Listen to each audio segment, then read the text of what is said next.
அதே காத்து வாசம் வேற, அதே மண்ணு வண்ணம் வேற, அதே மக்க வாழ்க்கை வேற, ஒண்ணு மட்டும் மாறவில்லை. மத்த நாட்டு சுவையெல்லாமே ஒத்த வேலை உடைய போல, சுத்தமான நம்மூர் சுவையோ ஆத்தா தந்த உசுர போல. மூட்டி பாசம் கொட்டி சமைச்சது திண்டுக்கல் தலப்பா கட்டி, நெய்யூத்தி நேசம் கொட்டி இழுக்குது திண்டுக்கல் தலப்பா கட்டி.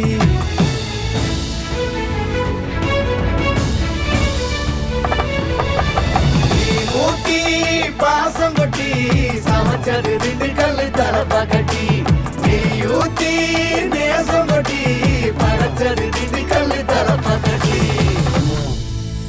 படைச்சது திண்டுக்கல் தலப்பா கட்டி.